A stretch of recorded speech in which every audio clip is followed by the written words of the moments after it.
Hola chicos, ¿cómo están? Pues esta es la ficha número, si mal no recuerdo, 14 y vamos a platicar un tema nuevo.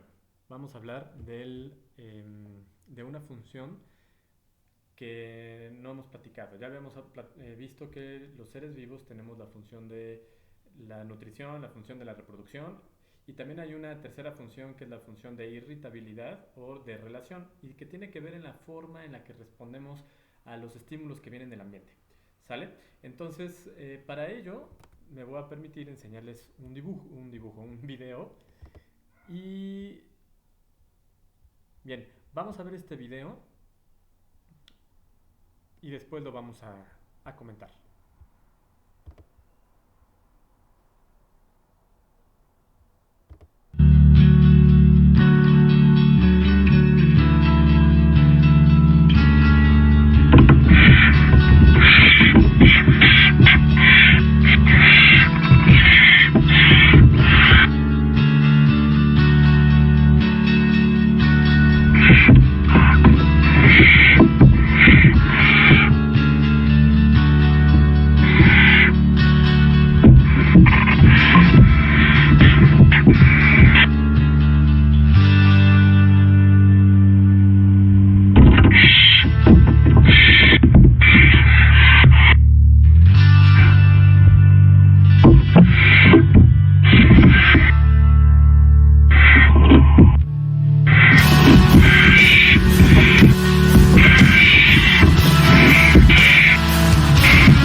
Bien, entonces lo que pudimos ver en este video fue justamente a una lechuza de campanario. Les platico, estos animales son aves rapaces nocturnas, esto quiere decir que son carnívoras, y bueno, pues estas aves tienen la particularidad de ser expertas cazadoras en la noche. Entonces, sus presas difícilmente lo perciben. Si se dieron cuenta, cazó un chorro, o bueno, entre los dos, porque son macho y hembra, son animales monogámicos, cazaron un chorro de ratones. Y resulta que estos animales no solamente perciben a los ratones por medio de la vista, sino que además tienen una capacidad auditiva muy alta. De hecho, la forma de la estructura de su cráneo no es simétrica, sino tienen un oído más grande que el otro, y esto les permite poder recibir las ondas de manera distinta y que las ondas choquen de modo que pueden escuchar profundidad, que es algo que nosotros no comprendemos porque nosotros no podemos escuchar la profundidad, ¿no? Y bueno, resulta que entonces cuando las lechuzas van a cazar, van a recibir todas estas señales de los ratones y después de esto entonces se van a abalanzar sobre estos, ¿no? Esto ocurre por la siguiente situación. Fíjense, ahí tenemos a Ivan Pavlov. Ivan Pavlov mm, fue un científico, un médico ruso, nació en 1849 y él quería ser sacerdote como mucha gente de su época, pero lo dejó de estudiar para estudiar mejor medicina y química.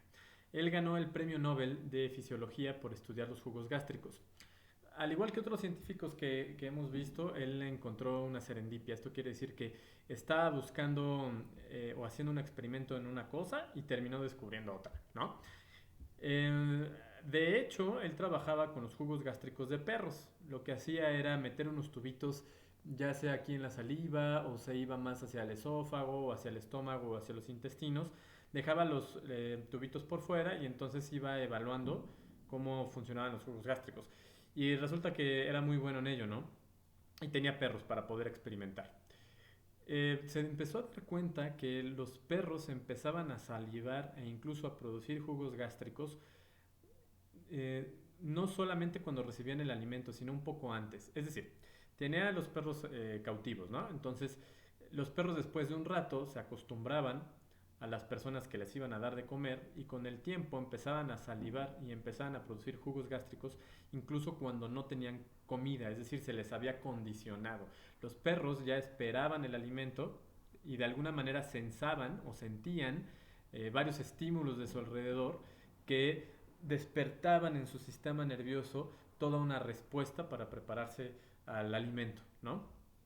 Bueno, esto fue muy importante. Fíjense, así es como funciona nuestro sistema, todo nuestro sistema nervioso y toda la irritabilidad. Resulta que primero vamos a tener un estímulo. Ese estímulo va a ser recibido por algún receptor. En el caso de la imagen, tenemos al ojo como uno de estos receptores.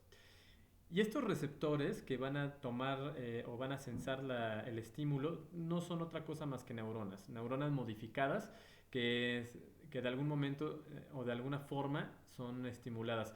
Es como si apretaras un botón, ¿sale? Entonces, en el caso del ojo, cuando percibe algo que le interesa, es como si la luz apretara un botón y ese botón manda una señal por medio de un cable. Y ese cable se llama una neurona sensitiva. La neurona sensitiva va a llevar esa información a varias partes del sistema nervioso central. Ahorita no me voy a meter en mucho detalle, pero bueno, a veces llega al cerebro, otras veces no, la mayoría de las veces llega al cerebro. El cerebro toma esta información que acaba de llegar y le da sentido y devuelve una señal por medio de otro cable que se llama neurona motora. A veces existe una neurona de relación que recibe a la neurona sensitiva y conecta con la neurona motor.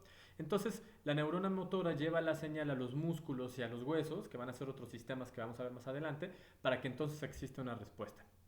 ¿Vale? En el ejemplo de la lechuza, bueno, pues el ratoncito genera ruido. Este ruido es captado por los ojos y los oídos.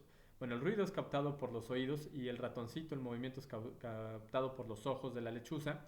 Y entonces la lechuza va a mandar la información al cerebro y el cerebro va a responder. Ese es el cerebro de una lechuza, es diferente a nuestro cerebro. Y ese cerebro va a responder por medio del movimiento del animal para que entonces pueda cazar a su presa. ¿Ok? Entonces, bueno, esto lo logra gracias a todo este mecanismo en donde tiene receptores que van a llevar la información al cerebro y ese cerebro va a responder para que se pueda mover el organismo. ¿Sale? Pues los humanos también tenemos todo este sistema y para eso hay un órgano central que se encarga de darle sentido a esta información y ese órgano está cubierto por un hueso muy importante que es el cráneo. Bueno, pues resulta que ese órgano que está dentro del cráneo no solamente es el cerebro, sino es el encéfalo. Entonces, lo que generalmente creeríamos que es solo el cerebro, pues no. Todo eso que estamos viendo dentro del círculo rojo es el encéfalo. Y el encéfalo está hecho de 3 órganos. El bulbo raquídeo y el cerebelo, en donde el bulbo raquídeo es el cerebro más primitivo, bueno, es la parte del encéfalo más primitiva, que controla cosas como que nuestro corazón palpite, por ejemplo, o que se mueva nuestros intestinos. Y fue el primer cúmulo de neuronas o de ganglios nerviosos que dio origen después al cerebro. Después tenemos el cerebelo que se encarga de toda la coordinación espacial. El cerebelo es el que le dice a nuestro cuerpo en dónde está la derecha, la izquierda, arriba y abajo y que permite poder mover, ¿no? En este momento en el que están ustedes, el cerebelo está acostumbrándose al crecimiento y es por eso que a veces no calculan bien por dónde pasan y pueden golpearse. Y el cerebro. El cerebro es ese órgano que es muy grande y que se va a encargar de muchas de las funciones de análisis de la información que llega a nuestro cuerpo. ¿Sale? Evolutivamente empezó el bulbo raquídeo, y ese bulbo raquídeo empezó a evolucionar y se empezó a cubrir de este órgano más grande que es el cerebro. O sea, el cerebro es un órgano, ¿sale? Que en su interior va a estar cubriendo a la parte interna del cerebro, el bulbo raquídeo, ¿sale? Y entonces es un órgano que conforme va evolucionando va haciéndose más externo, ¿sale? Vamos a quitar esto que no nos interesa y vamos a hablar particularmente del cerebro. Eso es el cerebro, ¿sale? Y el cerebro pues también tiene 2 partes muy generales o muy importantes. La primera es el sistema límbico, que se encarga de recibir mucha información y también se encarga de nuestras emociones. Y posteriormente viene la corteza, la corteza cerebral, que también tiene divisiones entre una corteza interna y una corteza externa, que se encarga de procesar las informaciones y darle sentido a esas emociones y convertirlas en sentimientos, se encarga de guardar nuestros recuerdos, se encarga de generar nuestra personalidad, se encarga de la capacidad de poder tomar decisiones. Entonces la parte de la corteza cerebral es un órgano que pues, nos hace muy humanos. A pesar de que muchos animales lo tienen, muchas de las funciones que consideraríamos humanas se llevan a cabo en la corteza cerebral. La corteza cerebral entonces se divide en diferentes lóbulos, ¿ok? El lóbulo frontal es el que tenemos aquí justamente en la frente, los lóbulos parietales que los tenemos a los lados, el lóbulo occipital que está justamente atrás, o los lóbulos occipitales, y los lóbulos temporales que están aquí cerca del oído, ¿sale? Conforme vayan avanzando las clases, vamos a ver que cada uno de estos lóbulos se encarga de alguna función en específico del sistema nervioso. Entonces, recapitulemos, ¿sale? Me voy a regresar tantito. Tenemos un órgano que se llama encéfalo, que está dentro del cráneo, y el encéfalo está compuesto por el bulbo raquídeo, el cerebelo y el cerebro. A su vez, el cerebro está compuesto por un sistema límbico y por una corteza cerebral. ¿Ok? La corteza cerebral es quien rodea y cubre al sistema límbico y al bulbo raquídeo. Y esta corteza cerebral tiene lóbulos, ¿sale? El lóbulo frontal, el lóbulo parietal, el lóbulo occipital y el lóbulo temporal. Y lo tiene del lado derecho y del lado izquierdo, o sea que tiene dos lóbulos frontales, dos lóbulos parietales. ¿Ok? Bueno, ahora, ya vimos, y para recordar, que la información tiene que entrar por un receptor, después llega al cerebro y el cerebro genera una respuesta, ¿sale? Nos vamos a enfocar entonces en los receptores en las siguientes clases, porque los receptores resulta que generan los sentidos, ¿correcto? Existen diferentes receptores o neuroreceptores. Entre ellos tenemos a los nociceptores, que son los encargados de sentir dolor, los mecanorreceptores, que son los encargados de sentir presión, los fotorreceptores, que son los encargados de percibir la luz, los termorreceptores, que son los encargados de sentir la temperatura, y los quimiorreceptores, que son los encargados de sentir químicos en el ambiente. ¿Ok? Hoy nos vamos a centrar en dos sentidos de los que generalmente nos enseñan en la primaria: el gusto, el tacto, el olfato, la vista y el oído. Nos vamos a centrar a dos que funcionan muy similar, que funcionan por medio de quimiorreceptores. O sea, que el botón que estimula para que haya una respuesta es una molécula de olor o una molécula de sabor, ¿sale? Entonces, pues sería el sentido del olfato y el sentido del gusto, ¿sale? Vamos a empezar con el sentido del olfato. El sentido del olfato es sumamente importante, evolutivamente hablando, porque nos dio la facilidad de no enfermarnos del alimento que comíamos. Entonces nos permite poder saber si lo que vamos a comer es saludable o no. Pero también es muy importante en la conducta sexual y en la conducta de elección de pareja, porque resulta que aquel olor que es muy similar al nuestro genera que nosotros no nos sentamos atraídos por esa persona. Entonces por eso puede ser que el olor de tu hermano o de tu hermana te parezca desagradable y es completamente normal. Eso me recuerda a una novela que es de Patrick Suskind, que se llama El perfume, y habla sobre la historia de un asesino que tiene un olfato tremendo, ¿sale? Tiene un olfato como nadie, ¿no? Entonces el problema es que él no genera un aroma propio, y al no generar un aroma propio le genera un trastorno, ¿sale? De hecho, el argumento de la historia es que este personaje, Grenouille, es un hombre francés por ahí del siglo XVIII, pues percibe el mundo a través del olfato. Entonces imagínense una persona que sí, la vista es importante, pero lo es más el olfato, ¿sale? Y que le trastorna el hecho de que él no tenga un aroma. Entonces se la pasa todo la novela tratando de encontrar su propio aroma, ¿sale? Hay una película que se llama El perfume, se les recomiendo que la vean con sus papás. Es bastante interesante. Bueno, ¿cómo funciona el olfato? El olfato entonces tiene estos receptores en la zona del techo de la nariz.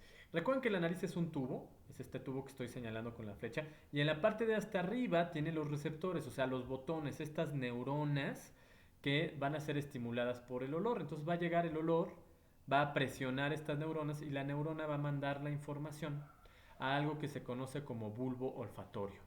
Y el bulbo olfatorio conecta directamente con el cerebro, o sea, es un sentido directo que nos lleva a los recuerdos de manera directa. Entonces llega al cerebro y directamente se va a la parte de la corteza que se dedica a olfatear. Entonces vean, aquí está el bulbo olfatorio y el bulbo olfatorio directamente lleva la información a la corteza y de la corteza lo lleva a el centro que va a registrar el olor para darle sentido. Entonces, el olfato es el sentido más directo para llevarnos a un recuerdo. Y si no, vayan a casa de sus abuelitos y seguramente el oler estos lugares les genera recuerdos inmediatamente. O cuando vas a comer algo y lo hueles, luego llegas y te recuerda algo. Ay, esto lo comíamos de chiquitos. O, ay, sí, hace mucho que no cocinaba mi tía. Y me encanta que cocine mi tía y me recuerda la Navidad y demás, ¿no? Entonces es un eh,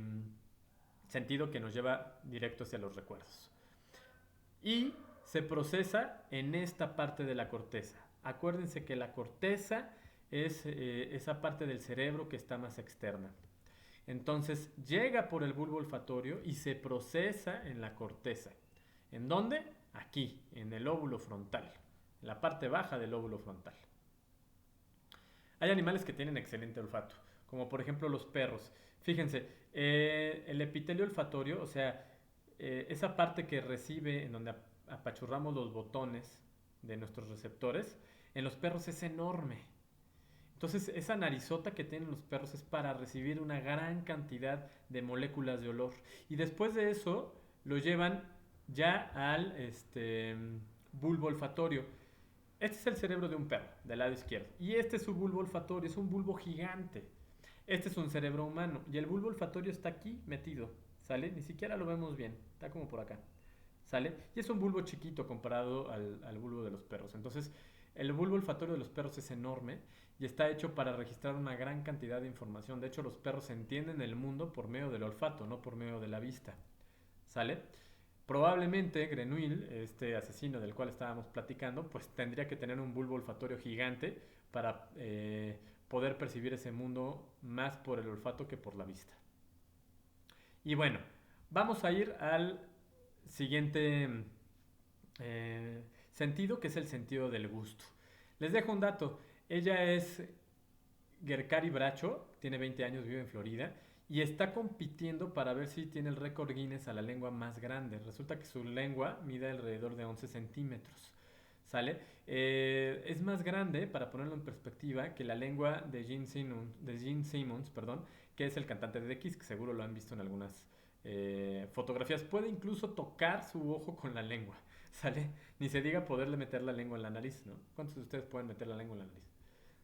Bueno, la lengua es un órgano que originalmente empezó para impulsar el agua en los peces. Era una pala que empujaba el agua para aventar el agua a presión y que pasara por las branquias y pudiera el animal filtrar más oxígeno. Pero conforme nos volvimos terrestres, empezamos a utilizar la lengua para otras cosas, entre ellas para poder probar, tanto para poder agarrar nuestro alimento como para poder probar y sensar qué es lo que estamos probando. La lengua entonces tiene estas terminales nerviosas, estos receptores, estos quimiorreceptores, justamente los empieza a tener en las papilas gustativas, que son estos puntitos de la lengua. Ahora hay papilas en toda la lengua, pero sobre todo en la parte de atrás es donde vemos una gran concentración de papilas gustativas. Y estas papilas gustativas sirven para registrar diferentes sabores, ¿no? Tenemos los sabores ácidos, los sabores amargos, como el del chile, como el del café, los sabores ácidos, los sabores dulces que están en la punta de la lengua, los sabores salados que están en el contorno de la lengua y un nuevo sabor que nos ha costado mucho trabajo, que es el umami, que lo encontramos por ejemplo en el tomate y en la salsa de soya, ¿sale? Entonces son diferentes sabores. Es bien importante el sabor, tanto el sabor ácido como el sabor amargo, porque muchos de los venenos son ácidos y amargos, entonces por eso es que los toleramos poco.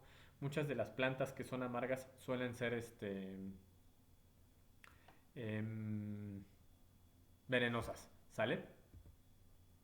Entonces, bueno, la lengua tiene papilas y esas papilas tienen estas estructuras que son justamente estas que vemos de color amarillo, son estos nervios, estos receptores que va a llegar la molécula de sabor, ¿sale?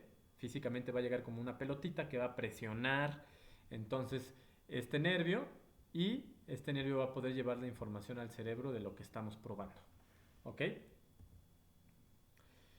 El sistema olfativo y gustativo tienen mucho que ver, porque de hecho hay una parte del cerebro, el centro central del gusto y del olfato, que se relaciona. Y sabemos que si no nos sirve el olfato, dejamos de sentir los sabores, ¿sale? Dejamos de sensar los sabores.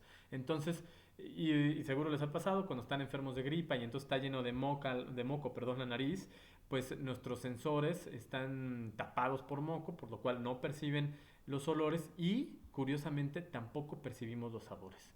¿Sale? Son dos, ¿cómo se llama? Dos sentidos que están conectados.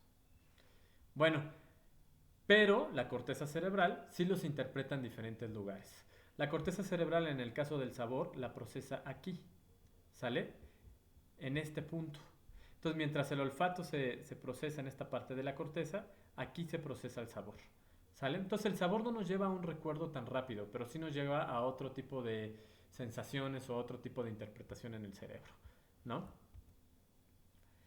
Bien, ¿qué es lo que tienes que hacer con esta ficha? Primero que nada tienes que tomar apunte libre, ¿ok? Después vas a investigar y explicar mediante un esquema, es decir, tienes que tener dibujos, flechas y palabras, el sentido del olfato, pero en las serpientes. Entonces, con base en la información que vimos ahorita, vas a buscar qué onda con las serpientes, ¿no? ¿Cómo es el sentido del olfato en las serpientes? Después vas a hacer un experimento bien sencillo, ¿sale? Vas a hacer un esquema de los sabores de tu lengua. O sea, en un solo esquema me vas a poner estas partes de la lengua, ¿sale? Cada una con qué tipo de sabor registra. Y vas a probar 5 alimentos, ¿sale? Y me vas a decir en dónde lo sentiste, ¿sale? Para ello te voy a explicar más o menos cómo lo necesitamos. Voy por mi libreta. Entonces, fíjense, aquí yo hice en mi libreta básicamente lo que voy a necesitar. Entonces, ahí puse la lengua, es un experimento, entonces ahí de manera muy simple estoy poniendo un esquema de la lengua, ¿sale? Cada color representa uno de los sabores. En mi caso, lo que yo probé fue miel maple, ¿ok? Y la miel maple la sentí justamente en donde está el color azul, que es un sabor dulce. Entonces, tú tienes que hacer eso mismo, pero con cinco alimentos, ¿no? La miel maple pues ya no la ocupes porque ya la ocupé yo, pero puedes utilizar cualquiera de los otros. Y la idea es ver en dónde la registras. ¿Sale? Si en la parte de atrás de la lengua, si más bien es en la parte de adelante o en la parte de los lados. ¿Sale? Voy a necesitar fotografías de los ingredientes que utilizas para poder validarte esta parte del esquema. ¿Sale? Y bueno, eso sería todo en cuanto a esta ficha. Y pues ya, nos vemos en la próxima.